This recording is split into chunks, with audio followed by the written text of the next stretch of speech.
അപ്പോൾ ഇന്നത്തെ റെസിപ്പി ഉണ്ടല്ലോ ഒരു സൂപ്പർ മീൻകറിയാണ് കേട്ടോ. അതിനെക്കുറിച്ച് കൂടുതലൊന്നും ഞാൻ പറയുന്നില്ല. നിങ്ങൾ തന്നെ കണ്ടു നോക്കിയിട്ട് ഇഷ്ടമാവുകയാണെന്ന് വെച്ചാൽ എല്ലാവരും ഒന്ന് ലൈക്ക് ചെയ്ത് സപ്പോർട്ട് ചെയ്യുക. പിന്നെ നമ്മുടെ ചാനലിൽ ഇപ്പോൾ നോട്ടിഫിക്കേഷൻ ആർക്കും വരുന്നില്ല തോന്നുന്നു. അപ്പോൾ എല്ലാവരും ബെല്ലൈക്കണം ഒന്ന് അമർത്തി ഓളാക്കുക കേട്ടോ. അപ്പോൾ നമുക്ക് നേരെ വീഡിയോയിലേക്ക് പോകാം.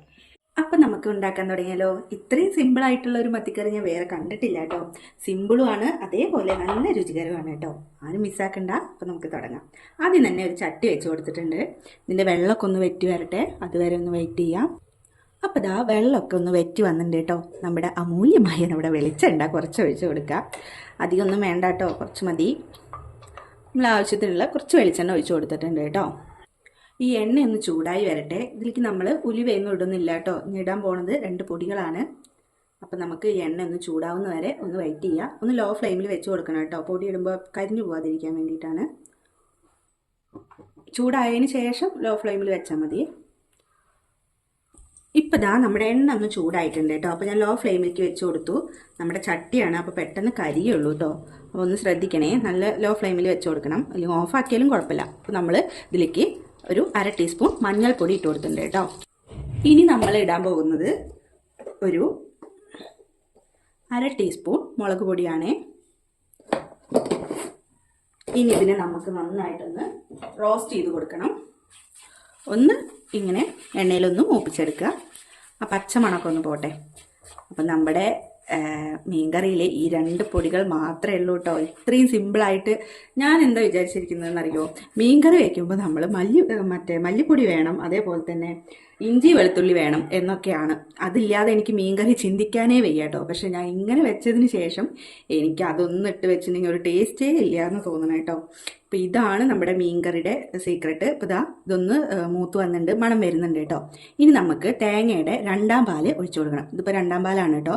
അധികം ഓവറായിട്ട് വെള്ളം എടുത്തിട്ട് ഉണ്ടാക്കൊന്നും ചെയ്യരുത്. ഒരു അരമുറി തേങ്ങയുടെ കുറച്ച് വെള്ളം ഒഴിച്ചിട്ട്, ഇതിപ്പോൾ ഒരു ഗ്ലാസ് വെള്ളം ഒഴിച്ചിട്ട് ഞാൻ 2ാമത് പിഴിഞ്ഞ പാലാണ് കേട്ടോ. ഇത് ഒഴിച്ചു കൊടുക്കാം നമുക്ക്. ഒഴിച്ചു കൊടുത്തിട്ടുണ്ട്. ഇനി തീ കൂട്ടി വയ്ക്കാം കേട്ടോ. ഇനി നമ്മളിത് തിളയ്ക്കാനൊന്നും നിൽക്കുന്നില്ല. നമ്മുടെ മത്തിക്കുട്ടന്മാരെ ഇതിലേക്ക് ഇട്ട് കൊടുക്കുകയാണ്. നമ്മളിന്ന് മത്തി വെച്ചിട്ടാണ് ഈ കറി ഉണ്ടാക്കുന്നത് കേട്ടോ. മത്തി മാത്രമല്ല, വലിയ വലിയ കഷ്ണം മീനുകളും ഒക്കെ വെച്ചിട്ട് ഉണ്ടാക്കാം. അപ്പോൾ ഒന്ന് ഫ്രൈ ചെയ്തിട്ട് ഈ കറിയിൽ ഇടുകയാണെന്ന് വെച്ചാൽ ഒന്നും കൂടി ടേസ്റ്റ് ആവും കേട്ടോ. ഇതിപ്പോൾ ഞാൻ മത്തി വെച്ചിട്ടാണ് ഉണ്ടാക്കുന്നത്. ഇത് ഫ്രൈ ചെയ്യേണ്ട കാര്യമില്ല, അത് കാരണം കൊണ്ടാണ് ഞാൻ അങ്ങനെ ഇടുന്നത്. അപ്പോൾ നമ്മൾ മത്തിയൊക്കെ ഇട്ട് വെച്ചിട്ടുണ്ട്. ഇതൊന്ന് തിളച്ച് വരുമ്പോൾ നമുക്ക് ഒരു നെല്ലിക്കയുടെ അത്രയും വേണ്ട കേട്ടോ. നിങ്ങൾ കുടംപുളിയാണ് എടുക്കുന്നത് വെച്ചാൽ ഒരു കഷ്ണം കുടംപുളി ഇട്ടാൽ മതി. പക്ഷേ ഞങ്ങളിവിടെ അധികം വാളംപുളിയാണ് യൂസ് ചെയ്യുക. അപ്പോൾ ഇവിടെ വാളംപുളി മാത്രമേ ഉള്ളൂ കേട്ടോ. അത് കാരണം കൊണ്ട് ഞാനൊരു ശകര പുളി വെള്ളത്തിലിട്ട് വെച്ചിട്ടുണ്ട്. ഒരു നെല്ലിക്ക വലുപ്പത്തിൽ കേട്ടോ. നമുക്ക് ആവശ്യമുള്ള പുളി, അധികം പുളിയൊന്നും വേണ്ടതിന്. അപ്പോൾ കുറച്ച് പുളി ഞാൻ വെള്ളത്തിലിട്ട് വെച്ചിട്ടുണ്ടായിരുന്നു. അപ്പോൾ അത് ഒന്ന് കുതിരട്ടെ. അപ്പോൾ ഇതൊന്ന് തിളച്ച് വരട്ടെ. ഇൻസ്റ്റാഗ്രാമിലെ ഒരു വീഡിയോ കണ്ടതാട്ടോ ഒരു ചേച്ചി ഉണ്ടാക്കുന്നത്. അപ്പോൾ അതേപോലെ ഒന്ന് ട്രൈ ചെയ്ത് നോക്കിയതാണ്. അടിപൊളി ടേസ്റ്റ് ആയിരുന്നു കേട്ടോ. അപ്പോൾ അത് അന്ന് ഞാൻ വീഡിയോ കണ്ടത് മത്തിയിൽ വെച്ചിട്ടായിരുന്നു. അപ്പോൾ ഞാൻ വേറൊരു മീനിലാണ് ട്രൈ ചെയ്തത്. വരാലിൻ്റെ ഞാൻ ഒരു കറി ഇട്ടിട്ടുണ്ട് കേട്ടോ. അതിൽ ഞാൻ ട്രൈ ചെയ്തിട്ടുണ്ടായിരുന്നു ഈ റെസിപ്പി. അന്ന് സൂപ്പറായിരുന്നു കേട്ടോ. അപ്പോൾ എനിക്ക് ഇനി മത്തിയിലും കൂടി ഒന്ന് വെച്ച് നോക്കണമെന്ന് നല്ല ആഗ്രഹം ഉണ്ടായിരുന്നു. അപ്പോൾ അങ്ങനെ ഇന്ന് മത്തി വാങ്ങിച്ചപ്പോൾ ഞാൻ കുറച്ച് മത്തി ഇങ്ങോട്ട് എടുത്ത് മാറ്റി വെച്ചതാണ് കേട്ടോ. കുറച്ച് വർക്കൊക്കെ ചെയ്തിട്ടുണ്ട് മത്തി. അപ്പോൾ ബാക്കിയുള്ള മത്തി കൊണ്ട് ഞാൻ ഈ കറി ഉണ്ടാക്കണം എന്ന് വിചാരിച്ചിട്ട് മാറ്റി വെച്ചതാണ്. അപ്പോൾ നമ്മുടെ ഈ കറി ഒന്ന് തിളച്ചതിന് ശേഷം നമുക്ക് ആ പുളി വെള്ളം ഒഴിച്ചു കൊടുക്കാം കേട്ടോ. ഈ ടൈമിൽ ഞാൻ 2 പച്ചമുളകും കൂടി ഇതിലേക്ക് ചീന്തി ഇട്ട് കൊടുക്കുന്നുണ്ട് കേട്ടോ. പക്ഷെ ആ ചേച്ചി ഇതിൽ പച്ചമുളകൊന്നും ഇട്ടിട്ട് കണ്ടില്ല. പക്ഷെ ഞാനൊരു 2 പച്ചമുളകും കൂടി ഒന്ന് ചീന്തി ഇട്ട് കൊടുക്കുന്നുണ്ട്. ഇതിനൊരു രുചി വേറെയാണ് കേട്ടോ. ഈ പച്ചമുളകിൻ്റെ മണമൊക്കെ ഇതിൽ വരുമ്പോൾ അടിപൊളി ടേസ്റ്റാണ്. നിങ്ങൾക്ക് വേണമെച്ചാൽ ഇഞ്ചിയൊക്കെ ഇടാം കേട്ടോ. പക്ഷേ ഞാൻ ഇഞ്ചിയൊന്നും ഇടണില്ല, അതിൻ്റെ ഒരു ആവശ്യമില്ല ഗൈസ്. അപ്പോൾ നമ്മുടെ മീൻകറി ഇതാ തിളച്ചിട്ടുണ്ട്. ഈ തേങ്ങാപ്പാലിൽ ഈ മീൻ വേവുന്നത് കാരണം കൊണ്ടാണ് തോന്നുന്നു കേട്ടോ ഇതിന് ഇത്ര രുചി എന്നാണ് എനിക്ക് തോന്നുന്നത്. അപ്പോൾ നമ്മുടെ പുളി എന്താ ഞാൻ ശരിയാക്കുന്നുണ്ട് കേട്ടോ. പുളിയുടെ ഇതൊക്കെ എടുത്തിട്ട് പുളി ഒഴിച്ചു കൊടുക്കാം നമുക്കിനി. ഇത് തിളച്ച് കണ്ടില്ലേ, ഒന്നും കൂടി ആവാണ്ട് കേട്ടോ. നമ്മളിപ്പോൾ ഈ പുളി ഒഴിച്ചു കൊടുത്തിട്ട് ഒന്നും കൂടി നന്നായി ഒന്ന് തിളയ്ക്കണേ. അപ്പോൾ അതാ ഞാൻ ഓവറായിട്ട് വെള്ളമൊന്നും പുളിയിൽ ഒഴിക്കുന്നില്ല. കുറച്ച് വെള്ളത്തിൽ തന്നെയാണ്, ഒരു 1/2 ഗ്ലാസ് വെള്ളത്തിൽ തന്നെയാണ് ഞാൻ പുളി പിഴിഞ്ഞാർക്കണം കേട്ടോ. അപ്പോൾ അതും കൂടി ഞാൻ ഒഴിച്ചു കൊടുക്കുന്നുണ്ട്. നന്നായി ഒന്ന് തിളയ്ക്കട്ടെ. പുളി ഒഴിച്ച് കഴിഞ്ഞാൽ നമ്മൾ കയ്യിലിടാൻ പാടില്ല കേട്ടോ. അപ്പോൾ തന്നെ ഇപ്പോൾ ഈ റബ്ബറിൻ്റെ കയ്യിലാവുമ്പോൾ ഇട്ടേ കൊണ്ട് കുഴപ്പമില്ല. പക്ഷെ നമ്മൾ സ്റ്റീലിൻ്റെ ഒക്കെ കയ്യിൽ ഉപയോഗിക്കാൻ പാടില്ല എന്ന് എൻ്റെ അടുത്ത് അമ്മ പണ്ടൊക്കെ പറഞ്ഞു കേട്ടിട്ടുണ്ട് കേട്ടോ. പുളി തിളച്ചതിന് ശേഷമാണ് നമ്മൾ കയ്യിലിടുക എന്നൊക്കെ പറയും. ഇല്ലെങ്കിൽ പുളി ചുവയ്ക്കുള്ളൂ അത്രേ കറിയിൽ. നമ്മുടെ കറി ഇങ്ങനെ ഒന്ന് തിളച്ചുകൊണ്ടിരിക്കുന്നുണ്ട്. അപ്പോൾ ഞാനൊന്നിതാ ഇളക്കിട്ടോ, തിളച്ച് കഴിഞ്ഞപ്പോൾ ഒന്ന് ഇളക്കി നോക്കി.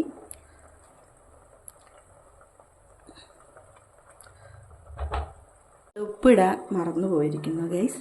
അപ്പോൾ നമുക്ക് ആവശ്യത്തിനുള്ള ഉപ്പും കൂടി ഇതിലിട്ട് കൊടുക്കാം കേട്ടോ. ഉപ്പിട്ടിട്ടും ഒന്ന് ചുറ്റിച്ചു കൊടുക്കാം. നിങ്ങൾ നോക്കിയിട്ട് ചുറ്റിച്ചു കൊടുത്താൽ മതി കേട്ടോ. മറ്റേ സ്റ്റീലിൻ്റെ കയ്യിലൊന്നും ഇട്ടിട്ട് ഇങ്ങനെ കുത്തി കുത്തി ഇളക്കരുത്. അപ്പോൾ നമ്മുടെ മീനൊക്കെ ഉടഞ്ഞ് അങ്ങോട്ട് കറിയിലൊക്കെ ഇതാവും. അപ്പോൾ നമ്മളിപ്പോൾ ഇതുകൊണ്ടാവുമ്പോൾ വലിയ കേടില്ലാതെ മീൻ ഇളക്കാൻ പറ്റും. അത് കാരണം കൊണ്ടാണ്. ഇനി നമുക്കൊന്ന് അടച്ചു വെച്ച് കൊടുക്കാം. ഫ്ലെയിം ഒരു മീഡിയത്തിൽ ഇട്ട് കൊടുക്കണേ. ഇനി ഇതൊരു 5 മിനിറ്റ് ഒന്ന് കുക്കായിട്ട് വരട്ടെ. 5 മിനിറ്റ് മതി കേട്ടോ. അപ്പോൾ അതാ നമ്മുടെ മീൻ കറിയൊക്കെ ഒരു 5 മിനിറ്റ് വേവിച്ച് കുറച്ചിങ്ങനെ വറ്റി വന്നിട്ടുണ്ട് കേട്ടോ. തേങ്ങാപ്പാലൊക്കെ അതിൽ പിടിച്ച് ഇനി നമുക്ക് 1-ാം പാല് എന്ന് പറയുന്ന ഒരു പാലെടുത്ത് ഒഴിച്ച് കൊടുക്കാം കേട്ടോ. അത് 1-ാം പാല് എന്ന് കറക്റ്റ് പാലല്ല, കുറച്ച് വെള്ളമൊക്കെ ഒഴിച്ചിട്ട് പിഴിഞ്ഞതാണ് കേട്ടോ. അതാണ് ഞാൻ ഇപ്പോൾ ഒഴിച്ചു കൊടുത്തിറക്കണത്. നമുക്കൊന്ന് ഇളക്കി കൊടുക്കാം. നിങ്ങൾ ചട്ടി ഇങ്ങനെ ചുറ്റിച്ചു കൊടുത്താൽ മതി കേട്ടോ. ഞാൻ ഇപ്പോൾ ഈ കയ്യിലായതുകൊണ്ടാണ് ഇങ്ങനെ ഇളക്കണത്. ഇളക്കി കൊടുക്കാം. ഉപ്പൊക്കെ ഉണ്ടോ നോക്കുക കേട്ടോ. എല്ലാം പാകത്തിനുണ്ട്. അടിപൊളി രുചി. അതൊന്ന് തിള വന്നിട്ടുണ്ട്. അപ്പോൾ നമുക്കിത് ഓഫാക്കി കൊടുക്കാം കേട്ടോ. ഇനി നമുക്ക് എന്താ പരിപാടി, 2-3 കറിവേപ്പില, നല്ല ഫ്രഷ് കറിവേപ്പില ഇതിലിട്ട് കൊടുക്കാം. കുറച്ച് വെളിച്ചെണ്ണ, അതിൻ്റെ മേലെ കൂടെ പച്ച വെളിച്ചെണ്ണ ഒന്ന് ചുറ്റിച്ച് കൊടുക്കാം. ഇത് ഈ ചട്ടി ആയതുകൊണ്ടാട്ടോ അങ്ങനെ തിളച്ചുകൊണ്ടിരിക്കുന്നത്. കുഴപ്പമില്ല, ഇത് 2 മിനിറ്റ് കഴിഞ്ഞാൽ ശരിയാവും. അപ്പോൾ നമ്മുടെ മീൻ കറി ഇവിടെ റെഡി ആയിട്ടുണ്ട് കേട്ടോ. ഒരു വട്ടം കൂടി ഇതിങ്ങനെ ഉണ്ടാക്കി നോക്കി കഴിച്ച് നോക്കൂ. ഇത് ഒന്നും കൂടി പറ്റും കേട്ടോ. കുറച്ചും കൂടി ഇങ്ങനെ ചൂടാറുന്തോറും ഒന്നും കൂടി ഇങ്ങനെ കുറുകി വരും. അപ്പോൾ കഴിക്കാൻ നല്ല ടേസ്റ്റാണ് കേട്ടോ. ഒരു വട്ടം എല്ലാവരും ഒന്ന് ട്രൈ ചെയ്ത് നോക്കൂ. അടിപൊളിയാണ്, സിമ്പിളാണ്. അപ്പോൾ അടുത്തൊരു വീഡിയോയിൽ കാണുന്നവരേക്കും ബൈ ബൈ, താങ്ക് യു. എല്ലാവരും വീഡിയോ ഒക്കെ ഒന്ന് ലൈക്ക് ചെയ്ത് സപ്പോർട്ട് ചെയ്യണം. നമ്മുടെ ചാനലൊക്കെ ഒന്ന് സബ്സ്ക്രൈബ് ചെയ്യണം. ബെല്ലൈക്കൺ ആരെങ്കിലും മറന്നിട്ടുണ്ടെങ്കിൽ അതൊന്ന് ഓൾ അമർത്തി വെക്കണം കേട്ടോ. എന്നാലേ നോട്ടിഫിക്കേഷനൊക്കെ ഒന്ന് പോകുന്നുള്ളൂ.